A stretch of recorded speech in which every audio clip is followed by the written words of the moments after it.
प्यारे दोस्तों, स्वागत है आपका अपने YouTube चैनल SMS एजुकेशन पर। कल हम क्लास 10th ट्रिग्नोमेट्री स्टार्ट कर दिए थे और ट्रिग्नोमेट्री में जितना भी पढ़ लिए थे, आज कल क्या क्या हमने पढ़ा था। तो कल हम ट्रिग्नोमेट्रिकल रेशियो पढ़ लिए थे, यानी त्रिकोणमितीय अनुपात पढ़ लिए थे। और हम यह बताए थे कि 6 यानी 6 त्रिकोणमितीय अनुपात होता है, 6 होता है। कौन कौन सा होता है हम बताए थे। पहला होता है आपका साइन थीटा, दूसरा होता है कॉस थीटा, तीसरा होता है टैन, और उसके बाद इसका जो रिवर्स होता है, साइन का रिवर्स होता है कोसेक। रिवर्स का मतलब उल्टा। कॉस का होता है सेक और टैन का होता है कॉट।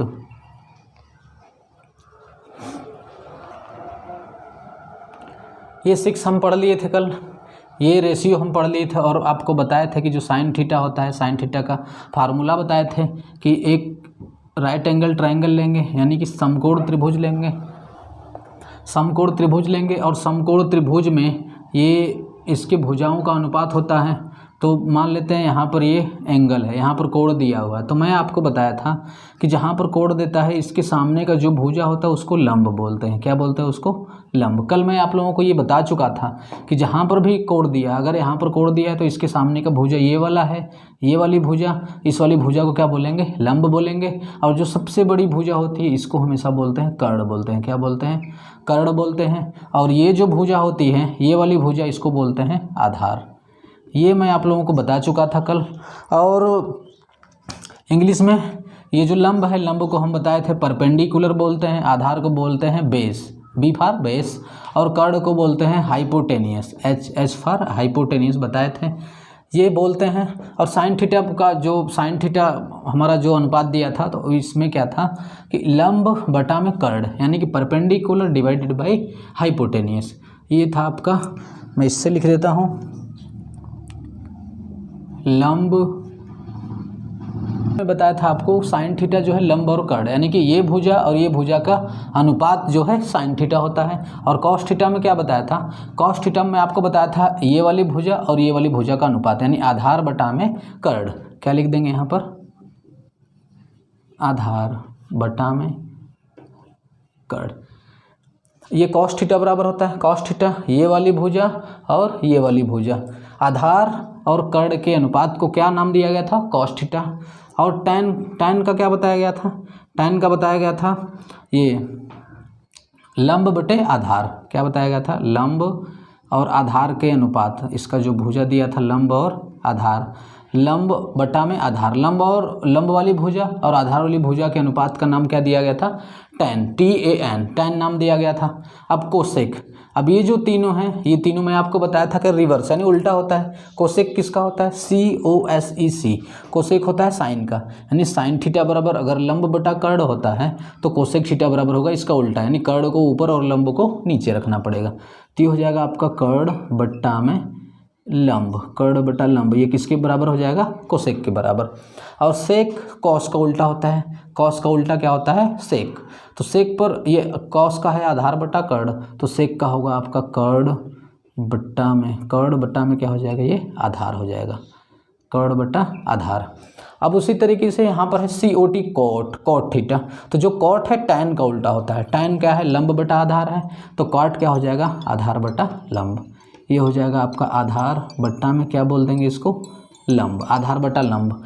कल मैं ये आपको बता दिया था और मैं आपसे ये भी बताया था कि ये जो फार्मूला हमको याद करना होगा, हमको याद होना चाहिए, तब जा कर के आगे का हम क्वेश्चन कर पाएंगे। तो मेरे पास एक छोटा सा ट्रिक है जो कि मैं आपको बता देना चाहूँगा। इसको मैं इरेज कर दूँ। अगर हमारे पास ये कोई समकोण त्रिभुज है, यानी राइट एंगल ट्रायंगल है, और यहाँ पर मान लेते हैं यहाँ पर ये कोण दिया हुआ है थीटा, तो इसके सामने का ये क्या हो गया? ये लंब हो गया। हमेशा कोण के सामने का होता है लंब। अगर कोण यहाँ पर है तो लंब ये होगा, अगर कोण यहाँ पर देता है तो इसके लिए लंब ये होगा। अब जो सबसे बड़ी भुजा होती है हमेशा कर्ण होती है। क्या होती है? हमेशा कर्ण। और ये जो बचती है इसको बोलते हैं आधार। क्या बोलेंगे इसको? आधार बोलेंगे, आधार। अब देखिए, आधार को हम मान लीजिए A से दिखा देते हैं, कर्ण को K से दिखा देते हैं और लंब को L से दिखा देते हैं। ये अगर अंग्रेजी, चलिए ठीक है, कर्ण को K से दिखाया, लंब को L से दिखाया, आधार को A से दिखाया। तो हम अगर इसको दिखा दिए कर्ण को के, लंब को एल, आधार को ए, यानी कि के फॉर कर्ण, एल फॉर लंब, ए फॉर आधार, तो ये बनाया गया है कि जैसे मैं अगर यहाँ पर ये बता दिया गया है एल बट्टा में के ए, मतलब इसको लाल बटे कक्का इसको बोला जाता है। और आप इसको ऐसे बोल सकते हो, पहले ये जो एल बटा में के ए, तो ये क्या होगा, पहला ये होगा आपका एल बाई के, पहला क्या होगा ये आपका होगा एल बाई के, दूसरा क्या होगा ए बाई के, तीसरा क्या होगा एल बाई के का मतलब लंब, ये बटा में कर्ण, लंब बटा में कर्ण, ए बाई के का मतलब आधार बटा कर्ण, एल बाई ए का मतलब लंब बटा में आधार। आप इस तरीके से इसको याद रख सकते हो, लाल बटे कक्का। और जब आपको सॉल्व करना हो तो आप क्या करोगे, इसको लिखो, लाल बटे कक्का लिखो और तुरंत जान जाओ कि एल बाई के का मतलब लंब बटा कर्ण, ए बाई के का मतलब आधार बटा कर्ण, एल बाई ए का मतलब लंब बटा में आधार। अब तो ये जो पहला है, पहले को हम बोलते हैं साइन। क्या बोलते हैं पहले को? साइन। पहला होता है साइन थीटा, पहला साइन होता है। और दूसरा क्या होता है? दूसरा मैं तीर दे के लिख दे रहा हूँ यहाँ पर। दूसरा होता है कॉस। और तीसरा क्या होता है? तीसरा होता है टैन। तीसरा क्या होता है? टैन होता है। इस तरीके से हम इसको याद रख सकते हैं, नहीं तो आप क्वेश्चन को बार बार लगाओगे तो ये ऑटोमेटिक याद हो जाएगा। आप इस तरीके से भी इसको याद रख सकते हो, एल बटा में के यानी लाल बटे कक्का। इसका मतलब पहला जो होगा साइन थीटा, कॉस थीटा और तीसरा क्या होगा? टैन थीटा होगा। और अब जो तीन रेशियो बचता है इसका उल्टा हो जाएगा। जैसे साइन का हमको अगर पता चल गया कि यल बटा के होता है यानी लंब बटा कर्ण होता है, तो साइन का उल्टा हमको पता होना चाहिए क्या होता है? कोसेक होता है। COSEC कोसेक होता है साइन का उल्टा। तो साइन का हमको पता चल गया कि एल बटा के है, तो इसका हमको पता चल जाएगा के बटा एल हो जाएगा। क्या हो जाएगा? के बटा एल। उसी तरीके से कास का उल्टा क्या होता है? सेक, SEC सेक होता है। तो हमको तो पता चल गया कि कास का क्या होगा? आधार बटे कर्ण होगा। तो सेक का क्या हो जाएगा? कर्ण बटे आधार, के बटे ए हो जाएगा। अब उसी तरीके से टैन है यहाँ पर। टैन का उल्टा क्या होता है? Cot, COT cot. तो कॉट, टैन का उल्टा कॉट, उल्टा मतलब इसको ऊपर और इसको नीचे, आधार बटा कर्ण हो जाएगा। क्या हो जाएगा? आधार बटा कर्ण। सॉरी यहाँ पर के नहीं है, एल है, एल। तो आधार बटा लंब होगा। क्या होगा? आधार बटा लंब। ये हो गया, ये तो रिवर्स का हो गया। और ये हो गया आपका साइन, कॉस और ये टैन का। इस तरीके से आप इसको याद रख सकते हो।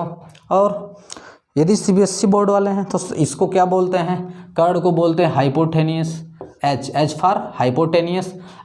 ये लंब है, लंब को बोलते हैं परपेंडिकुलर, P फॉर परपेंडिकुलर। आधार को बोलते हैं बेस, B फॉर बेस। तो इसको आप कैसे, इसको ऐसे लिख सकते हो आप।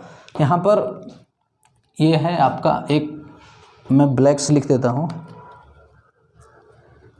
यहाँ पर मैं यहीं पर लिख देता हूँ। तो ये क्या है? इस CBSE बोर्ड वालों के लिए PBPHHB। तो इसका मतलब क्या है? आप इसको ऐसे याद रख सकते हो।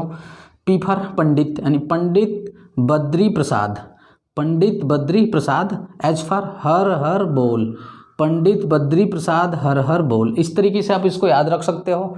और पहले को क्या बोलोगे? पहले को आप बोलोगे साइन, वही जो ऊपर मैं बताया हूँ। ये है, मैं यहाँ पर लिख देता हूँ। पहले को आप बोलोगे, ये हो जाएगा आपका, पहला हो जाएगा आपका साइन थीटा। और दूसरा क्या हो जाएगा? ये कॉस थीटा। और तीसरा क्या हो जाएगा? टैन थीटा हो जाएगा। तो CBSE बोर्ड वाले अपना इस तरीके से इसको याद रख सकते हैं। साइन थीटा बराबर P/H। मतलब आप डायरेक्ट क्या करोगे? लिखोगे पंडित बद्री प्रसाद हर हर बोल। ये तो आपको याद हो जाएगा। अब उसके ये लिखने के बाद आप पहले को बोलोगे साइन, दूसरे को कॉस, तीसरे को टैन। तो साइन थीटा बराबर क्या हो जाएगा? P बट्टा में H, P बट्टा में H। मतलब ये हो जाएगा आपका परपेंडिकुलर डिवाइडेड बाई हाइपोटेनियस, यानी perpendicular upon hypotenuse. Cos theta बराबर base upon hypotenuse. Tan theta बराबर परपेंडिकुलर अपॉन बेस। ये हो जाएगा। ये है CBSE बोर्ड, इसको CBSE बोर्ड वाले याद रख सकते हैं। CBSE बोर्ड वाले इसको याद रख सकते हैं। और इसका रिवर्स भी चलेगा। जैसे साइन थीटा बराबर P/H है, तो अब कोसेक थीटा बराबर, इधर मैं लिख देता हूँ यहीं पर, कोसेक थीटा बराबर आप इसका उल्टा हो जाएगा। क्या हो जाएगा? H/P हो जाएगा। एच बाई पी हो जाएगा।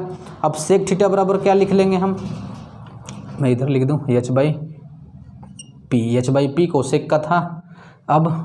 अब उसके बाद ये कॉस का क्या है, सेक, यहाँ पर दिया हुआ है सेक, तो कॉस का बी बाई एच है तो एच बाई बी हो जाएगा सेक के लिए, एच बाई क्या हो जाएगा यहाँ पर बी हो जाएगा। tan का पी बाई बी है तो बी बटा में पी हो जाएगा, किसका, कॉट का हो जाएगा, पी बाई बी हो जाएगा, ये कॉट के लिए हो जाएगा, पी ये हो जाएगा।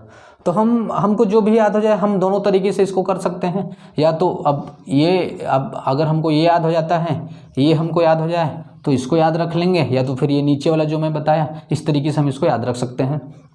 तो मुझे उम्मीद है कि ये जो मैं बताया आपको ज़रूर समझ में आया होगा। हम इसको मिटा के क्वेश्चन लेके देखते हैं।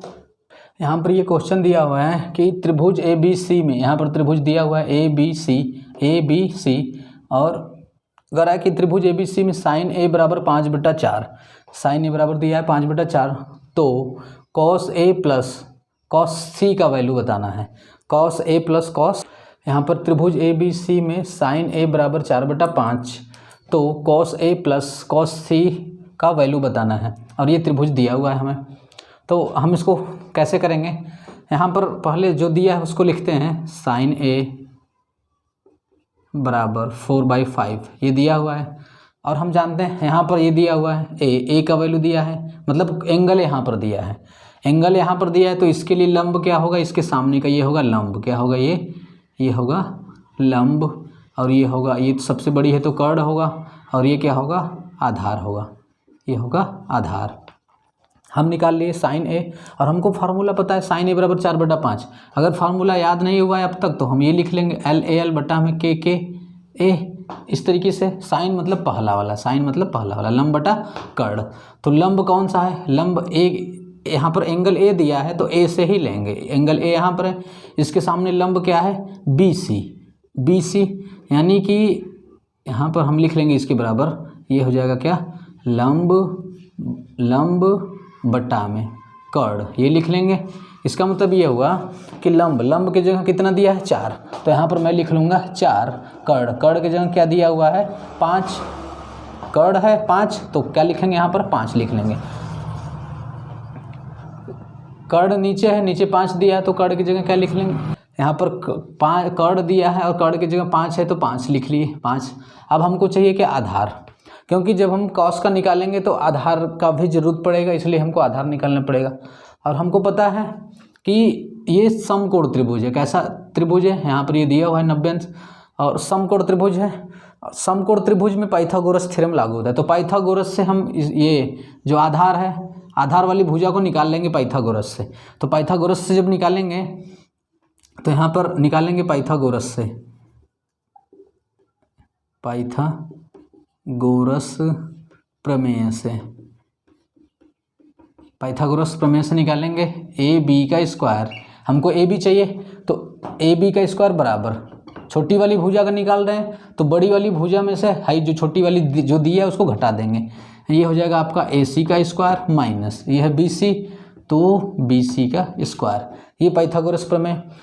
जब पाइथागोरस प्रमेय में छोटी भुजा निकालना होता है तो बड़ी भुजा में से एक जो छोटी बचती है उसको घटा देते हैं उसके वर्ग में से, तो ये बड़ी वाली भुजा ए सी है, ए सी में से बी सी को घटा देंगे तो ये वाला निकलेगा, यानी कि ये वाला ए बी का स्क्वायर बराबर ए सी का स्क्वायर माइनस बी सी का स्क्वायर, यहाँ पर रख देते हैं। हमको चाहिए ए बी का स्क्वायर बराबर ए सी का वैल्यू दिया है 5 तो ये हो जाएगा आपका 5 का स्क्वायर माइनस बी सी का वैल्यू दिया है 4 तो 4 का स्क्वायर, इसको हल सॉल्व करेंगे तो ये क्या हो जाएगा ए का स्क्वायर माइनस बी का स्क्वायर, तो ये हो जाता है आपका एक ब्रैकेट में ए प्लस बी, एक ब्रैकेट में मैं इसको इधर लिख देता हूँ नीचे, एक ब्रैकेट में a प्लस बी और एक ब्रैकेट में a माइनस बी। जब इसको ये निकला है आपका ए बी के स्क्वायर के बराबर 5 4 9, ये ब्रैकेट है तो गुणा 5 में से 4 का 1, 9 का गुणा 1 में करेंगे तो क्या आएगा 9।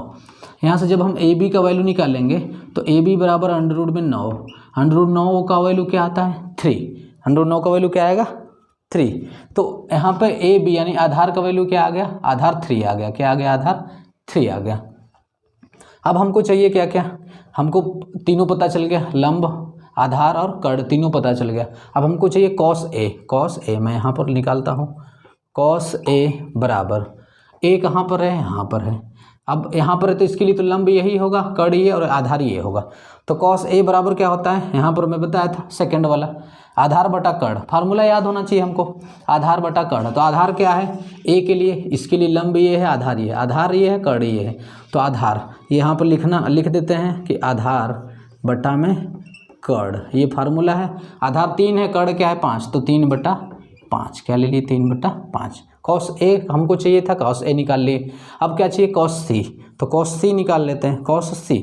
अब देखना पड़ेगा यहाँ पर कि ये एंगल सी दिया है, क्या दिया है एंगल सी, तो यहाँ पर सी लेना पड़ेगा हमको। अब कोण यहाँ पर लेना है, ना कि यहाँ पर। अगर हम एंगल यहाँ पर लेंगे तो इसके लिए ये इसके सामने की भुजा ये है, तो ये क्या होगा, ये लंब का काम करेगा ए बी। यहाँ पर अगर यहाँ पर सी दिया हुआ है, जब हम एंगल यहाँ पर लेंगे तो इसके लिए ये लंब का काम करेगा, ये कड़ और ये आधार, यानी कि जब सी ले रहे हैं तो ये आधार हो जाएगा। और कॉस सी, कॉस बराबर कॉस सी, तो इसका फार्मूला आधार बटे कड़ होता है। आधार क्या है यहाँ पर, ये लंब है, ये आधार है, तो आधार 4 है। आधार क्या है 4, तो यहाँ पर लिखना पड़ेगा 4 बटा में आधार बटे कड़। ये तो लंब हो गया, ये आधार हो गया, चूँकि हम कोण यहाँ पर ले रहे हैं। जब कोण यहाँ पर लेंगे तो इसके लिए ये लंब हो जाएगा, ये आधार और ये कड़। तो आधार 4 ले लिए और कड़ लेना है 5, कड़ क्या लेंगे 5, ये आ जाएगा हमारा 4/5। अब हमको करना क्या है, हमको वैल्यू निकालना है इसका, कॉस ए प्लस कॉस सी का वैल्यू। मैं इसको इरेज करके बताता हूँ, इसको इरेज कर देता हूँ। हमको निकालना है, मैं इधर कर देता हूँ इसको, cos A plus cos C is equal to cos A plus cos C. Cos A का वैल्यू क्या निकला है 3/5, तो यहाँ पर रख देंगे 3/5 प्लस कॉस सी। कॉस सी का वैल्यू क्या निकला है 4/5, तो यहाँ पर ले लेंगे 4/5, ये ले लेंगे। अब इसको सॉल्व करेंगे, अब इसको सॉल्व करेंगे तो ये आ जाएगा, सॉल्व करने पर 5 4 3 7, 7/5, 7/5। कॉस ए प्लस कॉस सी का वैल्यू क्या आ जाएगा 7/5, ये आंसर हो जाएगा। तो यहाँ पर कॉस ए प्लस कॉस सी का वैल्यू क्या आ गया 7/5। तो ये क्वेश्चन हमको ऐसे देगा और इस तरीके से हम इसको क्या करेंगे, सॉल्व करेंगे। तो मुझे उम्मीद है कि यहाँ पर मैं जो भी आज आपको बताया आपको बहुत अच्छे से समझ में आया होगा। यदि आज का वीडियो आपको पसंद आया है, अच्छे से समझ में आया है, तो आप अपने संगी दोस्त मित्र यार पर जितने भी हैं सबके यहाँ शेयर करें और इस वीडियो को लाइक कमेंट जरूर करें।